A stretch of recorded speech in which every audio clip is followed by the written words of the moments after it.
Welcome to the Reason is Fun podcast. I'm your host, Lulie. Today, I'm having a conversation with David Deutsch about AGI and epistemology.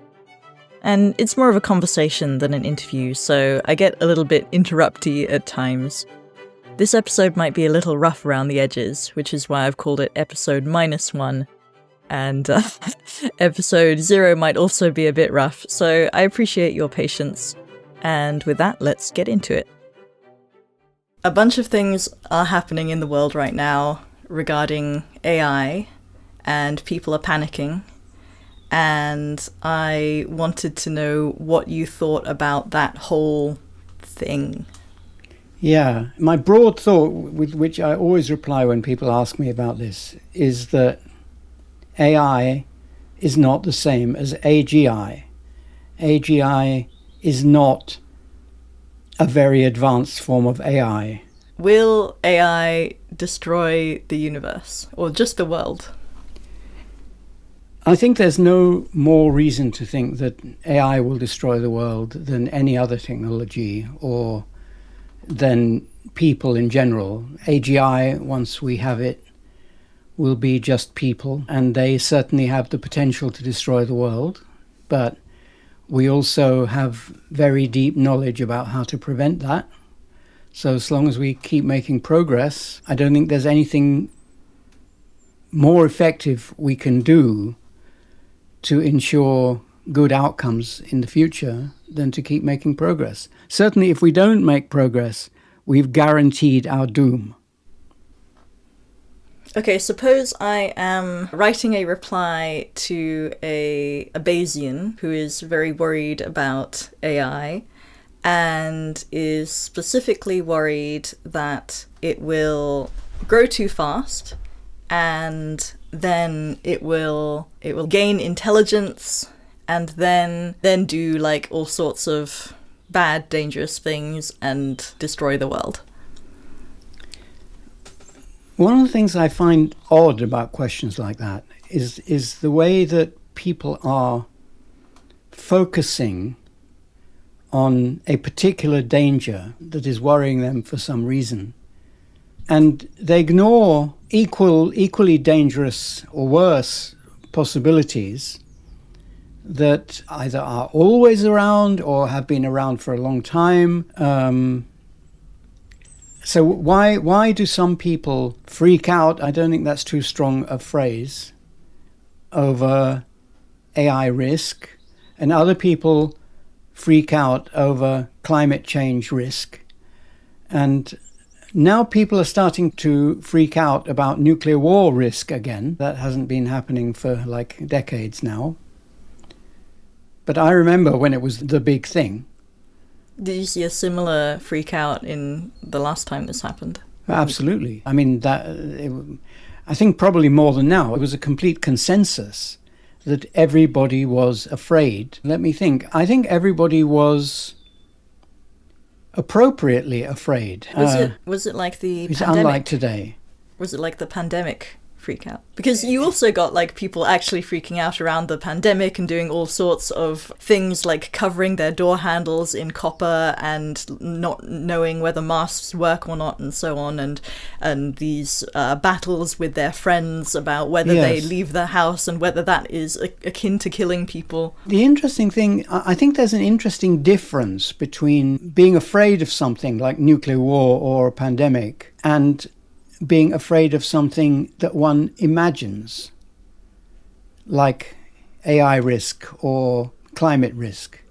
So those are both things that might happen in the future, and different people might imagine different things about them. You mean AGI risk in the future? Well, there's AGI risk, and nowadays there seems to be AI risk as well. I mean, there is AI risk. You know, people are using it to scam people and to fake voices of Barack Obama and ring people's grandmothers. And so what about those? Yes. Well, those are real risks. And, you know, there's the electric car risk and the self-driving car risk and so on. And that's not in the same league as having a greatly increased ability to scam and get like dodgy information. It's interesting. Is it greatly increased? I mean, I wonder whether anyone has statistics about how many scams are currently advanced AI enabled and how many are simply the same old scams of saying, hello, we're the police, we want you to transfer all your money into this account. I imagine the good scams, as in the effective scams, would be AI enabled. Like you want to be on the leading edge of making scams.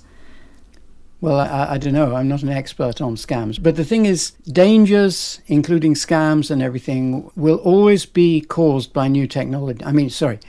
New technology will always cause dangers, including scams. And to try to mitigate that by preventing new technology in case it produces new dangers is much more dangerous than any of the new technologies themselves. What about just slowing it down such that people can adapt? Because like right now we've got something that is going so quickly that people are getting confused. Like old people, if they see an image, then they will assume that it's real. And whereas if you have time, that people kind of adapt to, yes, there are these deep fakes and so on. Well, I'm not sure that time causes better adaptation, because if things are happening fast, then also news stories about how people have been scammed will be seen by your old people. And whereas if we slowed it down so that only one scam occurs every few months, then it might not be news.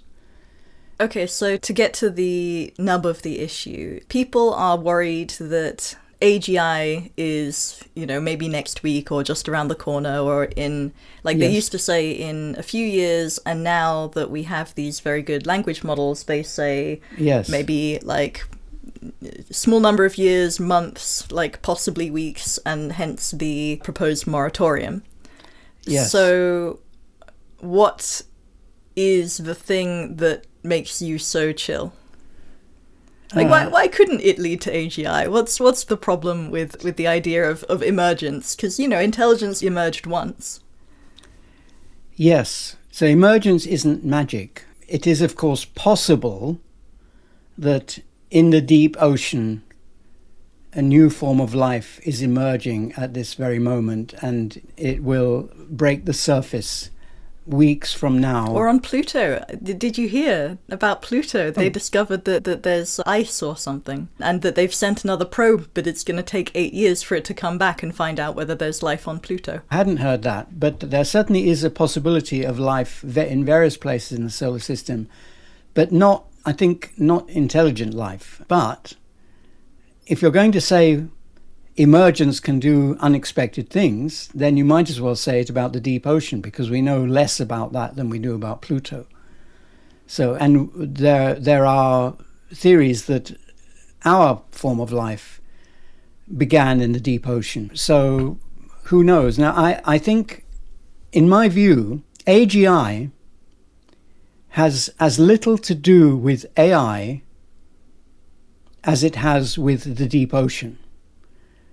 Both of them, you can say, well, it's unexpected. An unexpected thing could happen. The AI could lead to AGI. The deep ocean could lead to AGI. But I don't think there's any more to be said about this than that. In fact, less, because the deep ocean already produced life once, or maybe more than once.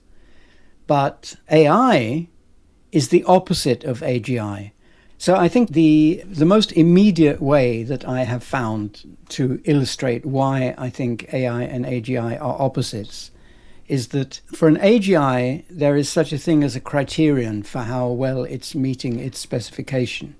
Before we jump into that, what makes people think that AI is just a less advanced AGI? It's because they have the wrong epistemology. Basically, the prevailing epistemology is not Popperian. It is in many ways anti-Popperian, and it's some form of empiricism, inductivism, and the most recent popular form of inductivism is so-called Bayesianism, although I prefer to call it Bayesian epistemology, because a different thing is also called Bayesianism, which is a certain way of treating statistical tests and that kind of thing using Bayes' theorem. But Bayesian epistemology has a much wider application than that, and also has become a popular philosophy of knowledge in its own right that doesn't really have much to do with statistical analysis.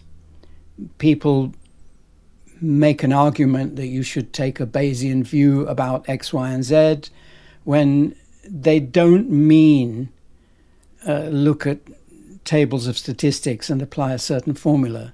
They mean adopt a certain philosophy. What is their view about how AI becomes AGI? Like, why do they think that's a spectrum rather than a binary? Because what the most advanced AIs do is that they do this thing that inductivism or Bayesianism would have them do, namely take a vast amount of data and process it in a way that can give rise to predictive theories. So some people say, the modern chatbots are just predictive text engines. And that's a bit unfair, but at the level of epistemology, that's what they think is happening. And they don't realize that there is anything else. So why is the prevailing view that AGI is an advanced form of AI? And I was saying because under the prevailing epistemology, there is no other way of generating knowledge or new theories or new predictions other than generalizing from data.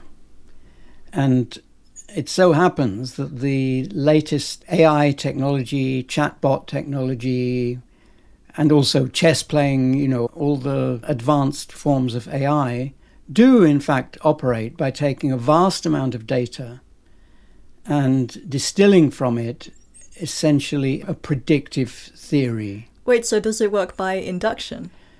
No, it doesn't work by induction in the sense that induction is a theory about how knowledge is created. They don't create knowledge. But they do. I can ask it something and it can generate stuff. Yeah, well, you can look things up in a dictionary. Yeah, but it generates stuff that doesn't exist on a dictionary. So does your calculator. So your calculator produces output that's never been produced on Earth before. And you can call that creating knowledge if you like, but it's not knowledge in the sense that we want when we say that we want scientific knowledge or we want human type knowledge. What is the difference?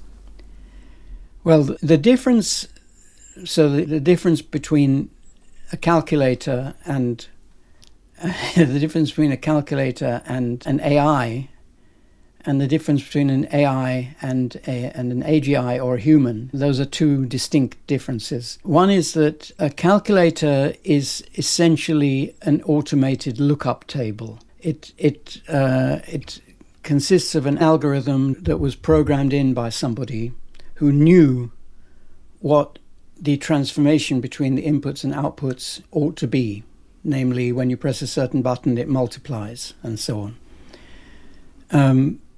AIs, modern AIs, essentially construct their algorithm themselves from by generalizing a large amount of data. In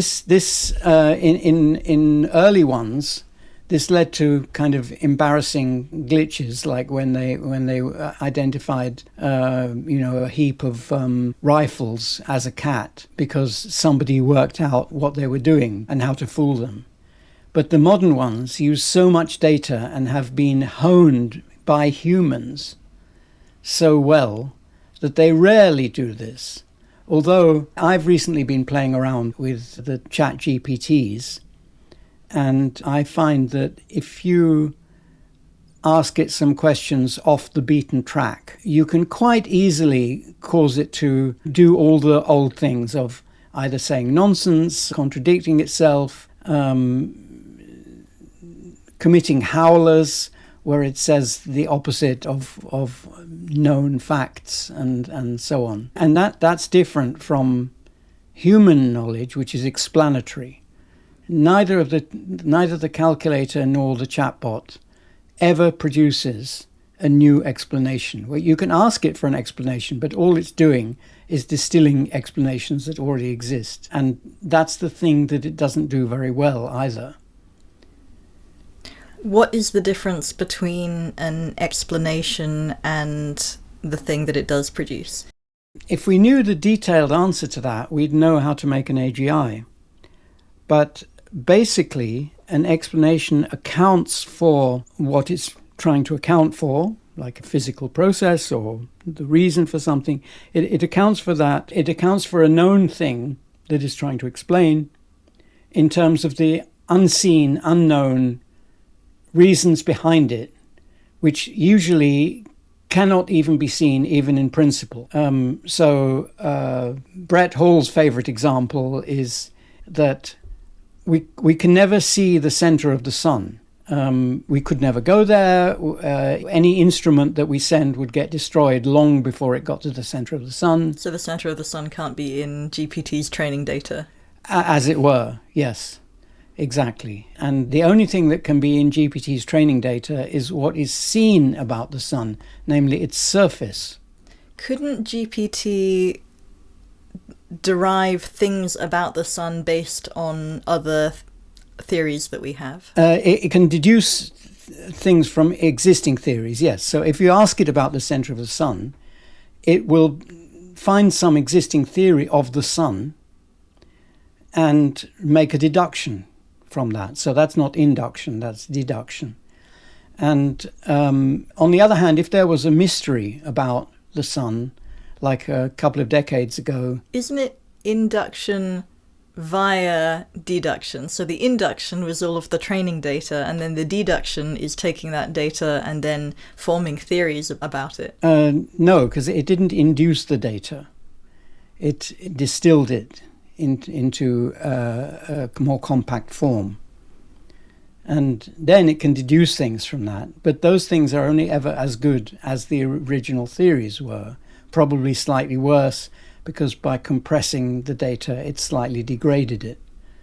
Or in some cases, it degraded it a lot. A few decades ago, I was going to say recently, but in fact, not so recent. It was when I was a graduate student. The big problem in astrophysics was that the sun wasn't producing enough neutrinos. Enough for what? Enough for your breakfast cereal. It wasn't producing as many as the theory predicted. And this theory was extremely robust because it was also the theory that we used to predict the sun's brightness. And it predicted the sun's brightness extremely well, and also the brightness of other stars and how they change with time and all that stuff. So when they first made neutrino observatories with rather crude neutrino detectors, first they didn't find neutrinos, but then they found a few, but nowhere near enough.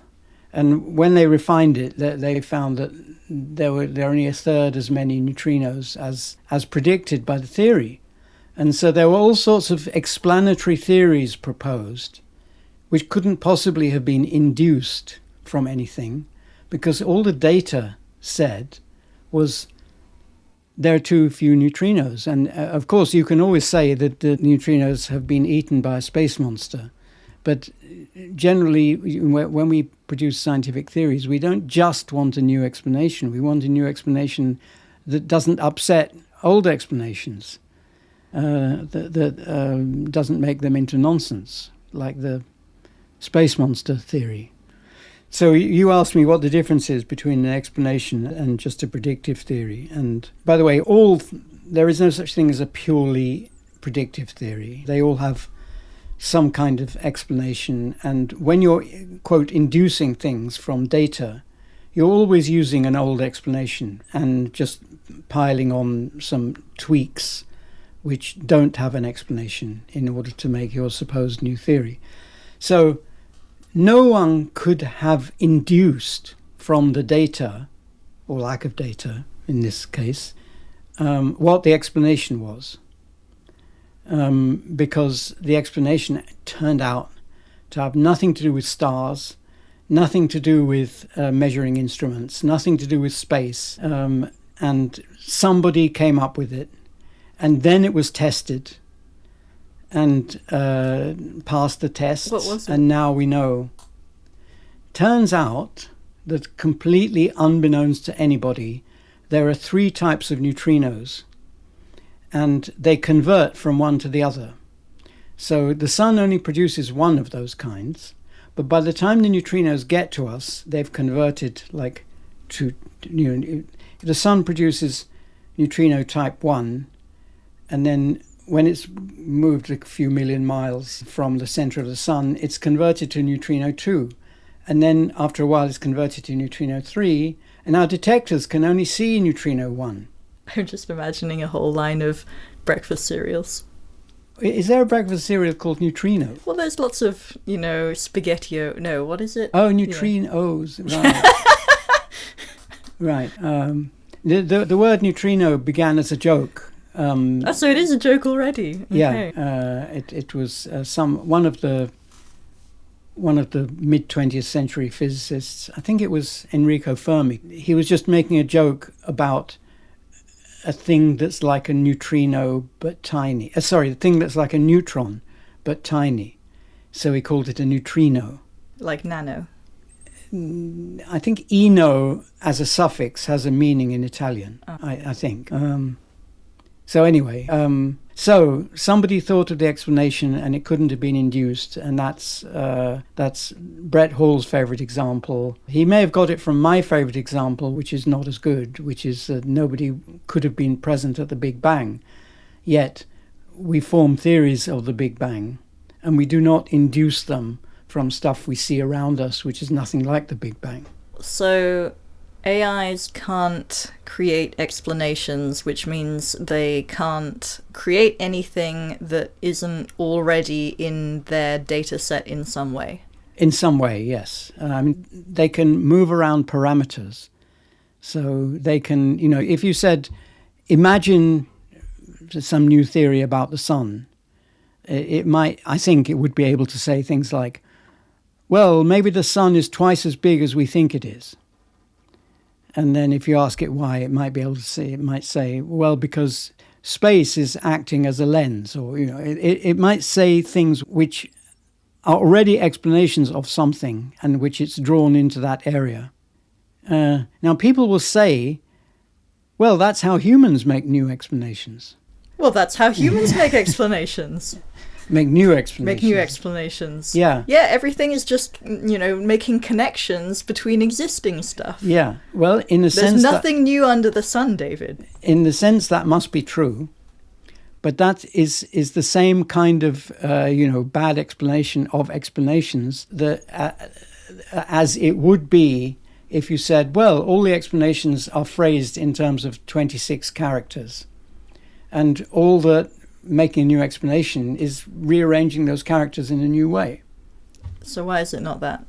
The letters of the alphabet. Well, because it makes a difference whether we make it into a new explanation or not. And most rearrangements of characters are not new explanations. So you're saying there's an infinite number of connections you could draw between things, and only the ones that actually work.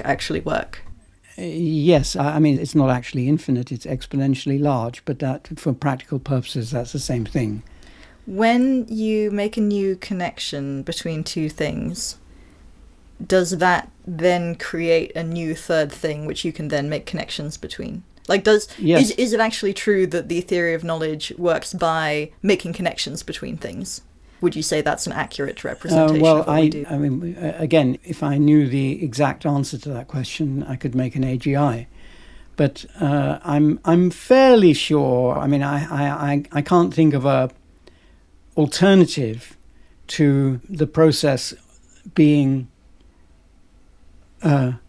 rearranging existing things and mutating different things, mutating existing things. So you can either change a theory slightly in the hope that the rest of it still works and that it still, or you can make new combinations between things. That's also the two ways that biological mutations can happen in DNA. You can either have a cosmic ray strikes the DNA and it changes one base pair or something, or you can have some error in copying results in a bit of DNA that came from somewhere else being stuck into a particular place in the DNA strand.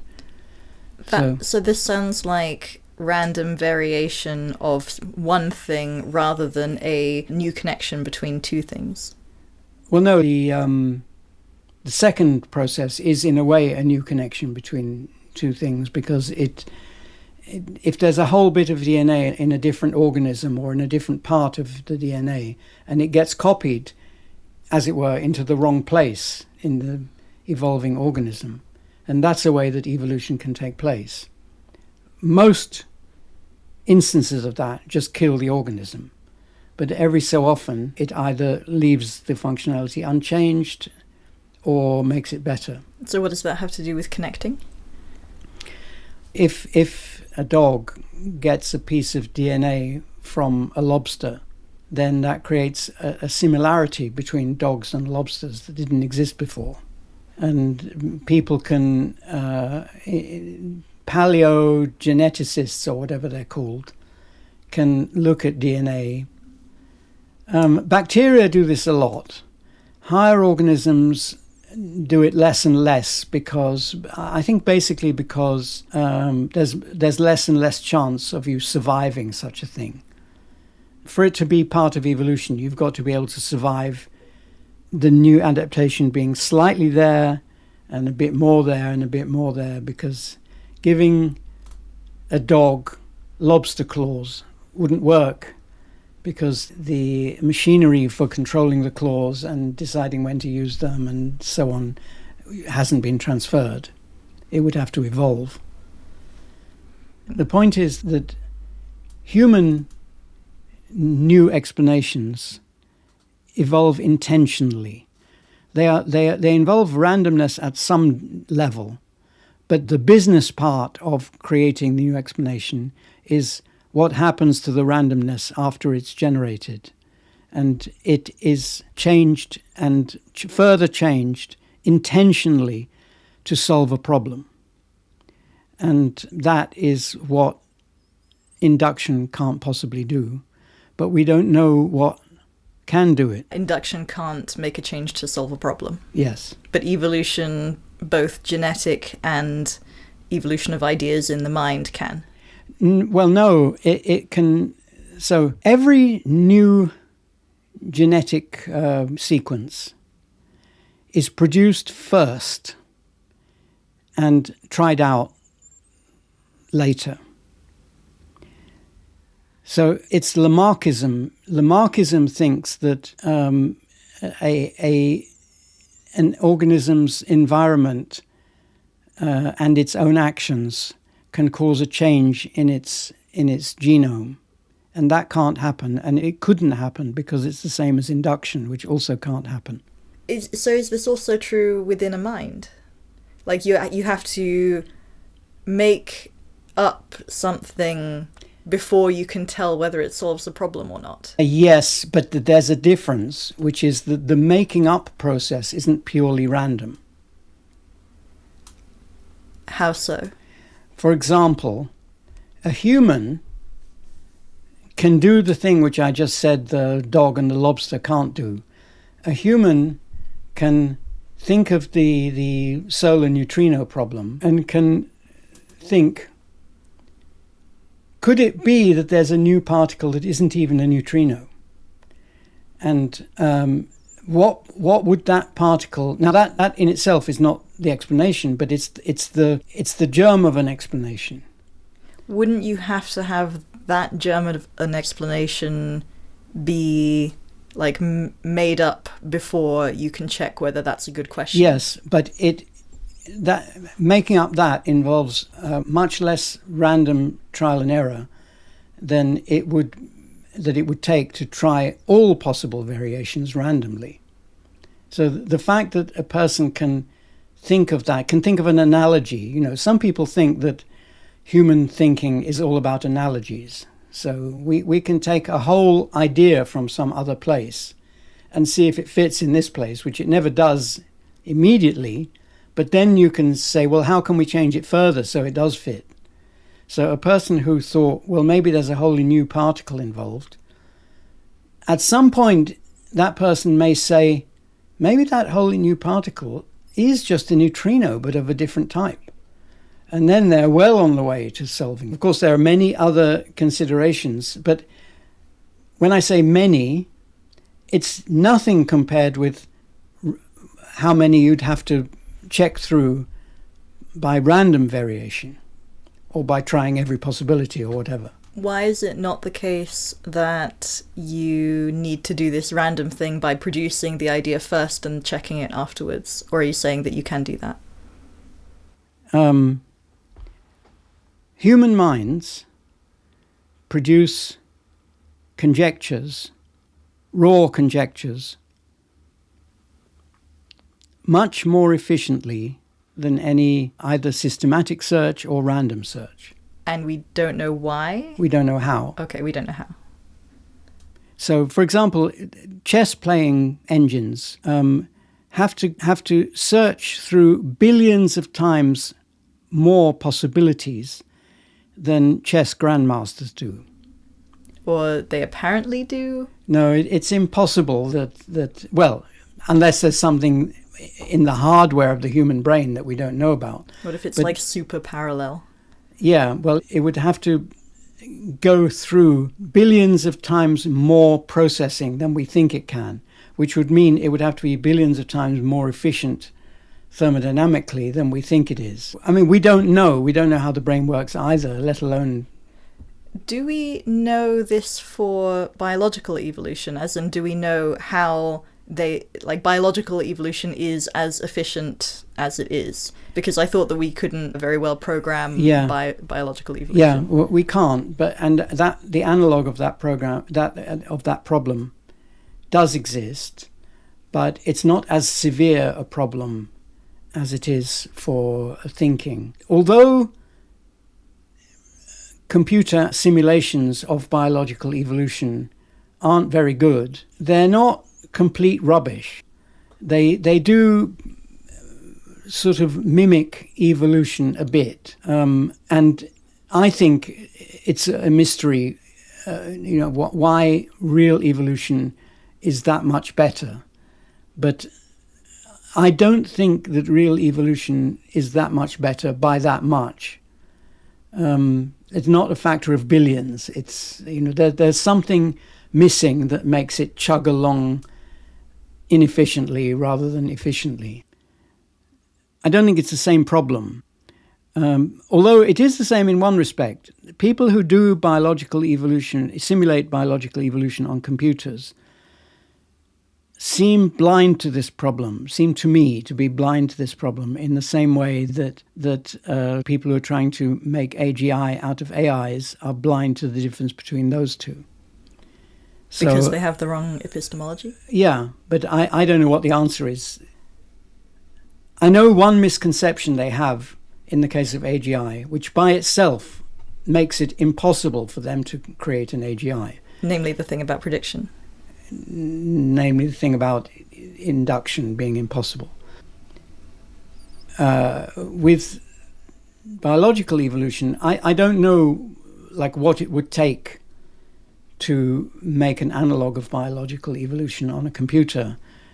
Of course, I'm sure it can be done. My guess is that people will do it, and it will be relatively simple to do once someone has had the idea of what biology does. There are various apparently indicative things in biology of the same biological structure occurring in evolutionarily very distant organisms. Like, I think the famous one is that there's a gene involved in the development of the eye, which is the same gene is found in different eyes that work by completely different physical principles. So it's not that they have a common origin, unless the common origin is something so deep in history that we don't recognize it as being eyes. Convergent evolution. Yes, but it's convergent evolution without an apparent reason. Is that different from convergent evolution? Yeah. So convergent evolution is that things in the same environment tend to end up with the same appearance, the same lifestyle, Gotcha. and so on. So the mainstream view on AGI is that knowledge works by things like empiricism, induction, Bayesianism. Bayesian epistemology. And so AI. So first, I guess my first question is current AI, following that? Current AI was inspired by that, but that's not what it's doing. It's not doing induction any more than anything else is. Induction is impossible. Also, current AI was also inspired by the architecture of the brain, neural nets. There are these programming hardware or computer hardware devices that are modeled on how neurons work. Now, I think that's a coincidence. I mean, it's possible that the neuron architecture makes things like pattern recognition and extrapolation and so on a bit more efficient. But because of computational universality, we know that can't be fundamental. And in fact, you can download a neural net-based computer program onto your home computer, which doesn't have a neural net in it, and it'll still work, even though it's a bit slower. So going back to the original topic, if AGI cannot come from AI, what would create AGI in your view? I can only say very little about that. From Popper's epistemology, we can infer a few things about what it must look like, but far from enough to make one. So one thing is that there cannot be a specification of a program for AGI in the sense of saying what properties its output must have, either for a given input or, really AGIs don't really need an input. They can just think. But there is no such thing as specifying what the proper output is for a given input, because, for example, an AGI may choose not to answer. It may choose never to answer. It might choose to become a hermit. Are you saying that current views of AGI are all about the output? Yes, they're all about either the output itself or, more often, how the output must be related to the input. So if we can't judge an AGI based on the output, how can we judge it? Yes, we can't judge an AGI or a human. There can't be a reliable test of whether a human is thinking. What about the Turing Test? So the Turing Test is something that has been invented after Turing. It's been based on a misconception about passage in Turing's 1950 paper the paper was called Can Machines Think? And unlike most titles, which are questions, the answer was yes rather than no. He included a section on a thing called the imitation game. He called it the imitation game, where an AGI, he just assumes it is an AGI, is pretending to be a human. And he is saying, suppose it could pretend to be a human sufficiently well for the skeptics who think that AGI isn't possible not to be able to tell the difference between it and an actual human. What would happen what would these skeptics say about that? Well, if they said, well, it's still not thinking, it just seems to be, then they're vulnerable to the criticism. But that is all the information you have about whether a human is thinking. Wait, so what? So sorry, why is the test not working? Or I didn't quite follow. It's not saying that something that can pass this test is necessarily an AGI, or that something that can't pass the test isn't an AGI. That's not what this game is for. What's it for? It's for persuading people that machines could think. How does it do that? By imagining a computer program that could fool people into thinking it was a person. There must be such a program because of computational universality. Ah, was it an argument about universality? Well, it just assumed universality. Turing had proved the existence of conjectured, but basically proved the existence of universality 14 years earlier, in 1936. And he was just thinking of that among many consequences of computation, which was a fairly new concept at the time. So I still don't get what the thought experiment was about. It was a thought experiment intended to persuade the reader, in case the reader was skeptical that a machine can think. So it did that by imagining a situation in which there is a computer program that can produce the same outputs. Okay, so basically you take a human and you take a computer, and the computer and so a human can have a conversation with another human, and that's fine, and that would be fairly persuasive that I'm talking to a person, and because computers can produce any output, you can imagine a computer that produces exactly the same output as that hypothetical human. Yes. So his imitation game started out with that as a premise, that such a computer can exist, that such a computer program can exist because of universality. And then he imagined playing this game in which you have the computer and a human both talking at long distance with the skeptic, the human skeptic who thinks that machines can't think. So the skeptic would then be unable to tell the difference. But then it's not that the machine would think, it's just producing the same output as a human would. Yes. So shouldn't that thought experiment not convince us?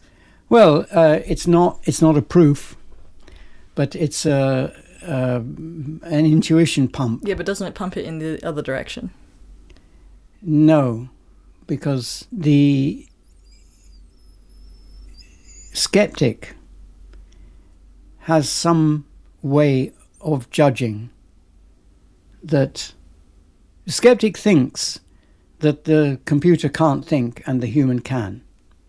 The evidence that a skeptic has of that is that the skeptic has spoken to humans and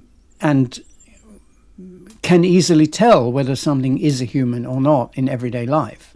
He can tell, in those days there were things like speak your weight machines or horoscope machines which tell you the horoscope, and you can easily judge that those are not people. But there must be a computer program that can produce the same output that convinced you that an actual person is a person. Now so there are many, following on from this, there were many further arguments by people who still tried to be skeptics and tried to deny that machines can think. And for example, the famous example is the theory of philosophical zombies, which is a philosophical zombie is an entity that produces the same output as a human and is indistinguishable, but nevertheless hasn't got any consciousness or qualia or anything like that, and is just a zombie. Then there was Searle's Chinese Room, which is about a room with an exponentially large number of books of responses to questions posed in Chinese. And it's internally run by a person who can't speak Chinese, but he has to look up in his books. And then the intuition he's trying to counter Turing's argument with is that this room, together with its inhabitant, can't think. And therefore, the fact that Turing's imaginary computer can produce the right output doesn't prove that it can think. But Searle doesn't have a theory of what thinking is. He just has this counter-argument, which is basically the same as the zombie argument. I know from prior conversations that you think that it will be obvious when we actually have AI. And so did Turing. But it seems like right now you're saying that there is no test for it, so how could it be obvious if you can't even make a test for it? Well, there are plenty of things that are obvious that we haven't got tests for, such as the fact that we have qualia. And, you know, it's in that same category of things that philosophically we don't know how to do without, but we can't test for it. Another thing is that solipsism isn't true. So there's no test for whether the external world is real or not. There are arguments, though. Yeah. So I think Turing's argument still stands up. By the way, in his paper, he included several counter-arguments and countered the counter-arguments. And he was really bending over backwards to be fair to the counter-arguments. So much so that it's rather irritating. I remember, I haven't read this paper for a very long time, but I remember that he spends a really unnecessary amount of time dealing with the argument from either telepathy or spiritualism or something like that. And he actually takes this seriously and says, well, it can't be that because so-and-so. And yeah, so Popper did this too. Popper always gave far too much attention to bad arguments, first making them better and then answering them and so on. And thus his own arguments are too long and people get tired of reading it. And so sometimes Popper's own message gets lost. So you say that AGI cannot have any test for it. So that's one of the things that is different from you compared with the mainstream view of this. Yes. And so then how do we know when we get AGI? Like, how do we know what kind of paths would work? We know from theory. We know from the theory of how it works that it works. So, for example, the simple thing of it must be possible for it to just stop producing output. You might be able to prove that mathematically from the program without ever testing. If you ran this program, it might not stop. It might never stop. But you might be able to, from a mathematical specification of the AGI program, you might be able to prove mathematically that it is capable of stopping and not saying anything. But then how do you know what path we need to take to make AGI? Well, I don't know, but we need to make something with that property among several others. That property, namely? That one can prove that it is capable of not producing output. We also need to prove that it is capable of not needing input, but still continuing to think. I would be extremely surprised if people work that way. I would have thought that input is needed to keep thinking.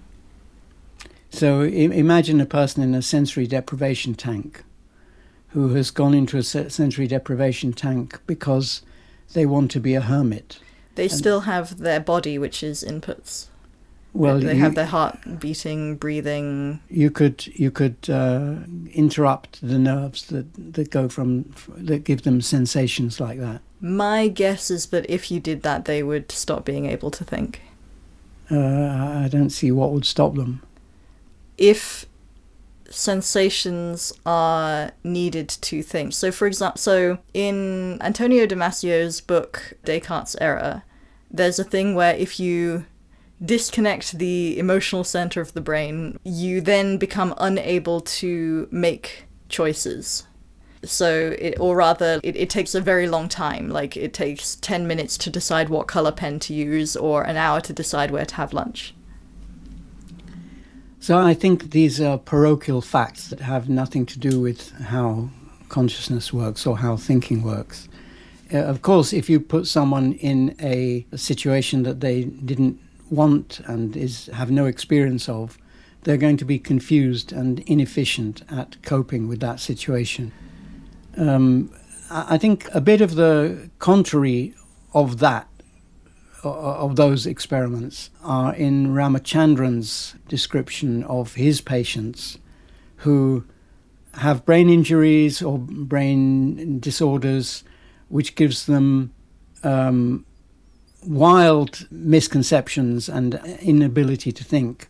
But if the person in question has a sort of philosophical frame of mind, they can eventually learn to think their way around this, just as a person who has lost the face recognition hardware in the brain can learn to recognize faces by doing it the hard way. It may never be as fast as the built-in hardware, but it'll only be slower by a constant factor. I could imagine that if you were somewhat disabled, like you can't feel anything from the neck down, maybe, although I'm very unsure about this, maybe it would be enough to have the inputs from the sensations in your face or in your head or something. But this is also a big topic we could have a whole episode about. So can I just say one more thing about it? It is perfectly possible for a person to experience sensations that don't come from the body at all, that they're just imagining. And therefore, given universality, I would expect it to be possible to create that state voluntarily. So, simulated inputs. Yes, but they'd be actual inputs to the thinking part of the brain. Okay. I mean, universality is a powerful concept. It is counterintuitive in multiple ways. And you need a really watertight argument to be persuaded of it. Turing had a very nearly watertight argument. I mean, I think it was watertight before quantum computers, and now the same argument from quantum computers is totally watertight. Unless Penrose is right, but never mind that. So you'd finished your thought on universality? Yeah, well, universality can tell us a lot about how the mind works, but there's still a lot that it can't tell us. Yeah. What is the fundamental difference between AI and AGI? The fundamental difference in functionality is that AGI can create new explanations. It can exhibit genuine human-type creativity, in other words, whereas AI can't. Quite possibly an AGI can do more than that, such as feel emotions. I mean, if the G is correct and it's general, then it certainly can. But what I mean is, making an AGI may involve more than just giving it the ability to create explanations. Or it could be that these other things like qualia and so on are automatically come along with the ability to create explanations. If they don't come automatically, then that raises what I think is a pretty awkward problem for the issue of how they evolved. Because we've got these incredibly sophisticated, impenetrable, and not yet understood functionality. We can see how the explanation generating thing had an evolutionary function, but why qualia should have a separate function and should have evolved separately for a different reason at the same time, and note that this happened very fast historically, would be another, unnecessary problem. But maybe that's so. Maybe we'll find that, contrary to what I think, maybe we'll find that somebody makes an explanation-generating program and it doesn't have any emotions. Then maybe we can ask it how to give it emotions, like Data in Star Trek. Why would it know any better than us? Well, I'm partly joking, but it might be particularly interested in that problem. It might be like sad Data was. About it. Well, it couldn't be sad, joke, yeah. but it might be interested in that problem, as happens in the Star Trek Data. He wants the emotion chip. I don't know if interested is a thing that you can have without emotion. Well, in fiction you can. And I think this whole thing isn't true. I think... Aren't you an advocate of the fun criterion, which is fundamentally both epistemological and emotional? Yeah. So I think that all these things, also free will and all that, they all come together. If you have one of them, you have the others automatically. But I was exploring what would be the case if I was wrong about that.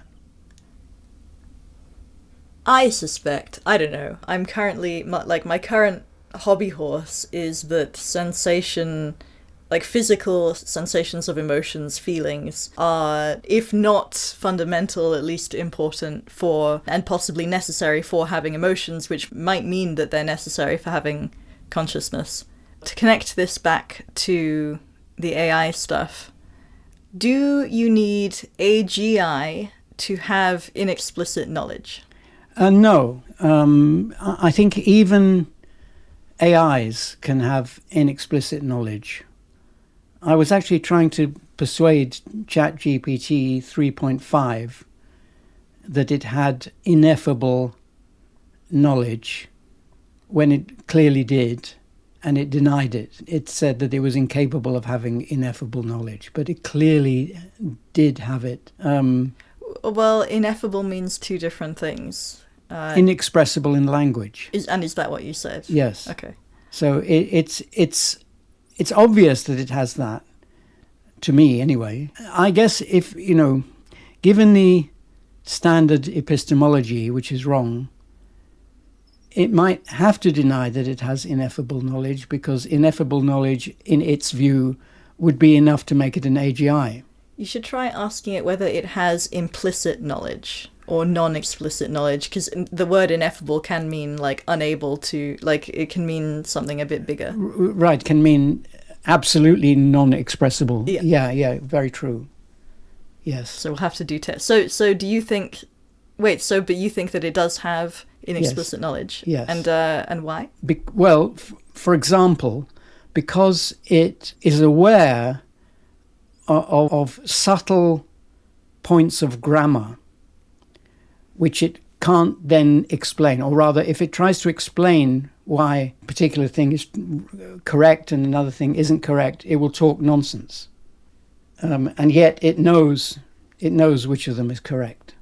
I've seen several cases of that, and I was very impressed, because it means that its knowledge of language... it's a thing that I don't actually understand, how it can be as good at speaking English, writing English, as it is. It's much better than most people, but more interestingly, it's much better than the average or the typical text on the internet. So it makes mistakes, but it makes far fewer mistakes than a typical text on the internet. Do you think this is going to revolutionize the economy? I don't know. I can't prophesy the economy, and I can't prophesy the applications of modern AIs, chatbots, and so on. I have found, for what it's worth, as it were, I have found it useful but not revolutionary in my own work and in my writing and whatever. It is useful, but I can't see possibility for it to revolutionize what I do. Whether it can revolutionize the economy depends on something slightly different, because for that, it doesn't need to really have a fundamental new functionality. It could be that a lot of existing jobs, and people are scared that computer programming is one of them, where only a proportion of the job, let's say 10% of a particular programming job, involves human creativity, and the rest is basically hack work. And if, which is a big if, because I'm not convinced of this either, if chatbots can reliably perform the hack work, then it might be argued, I think again wrongly, that if a given task can be done with only a tenth as much work, then we might need only a tenth as many programmers in the long run. And unfortunately, we got interrupted. So David never finished his thought about why programmer jobs might be safe. But if you have any questions about anything in this episode, leave them on the tweet, which I will link in the show notes about this episode. Thank you.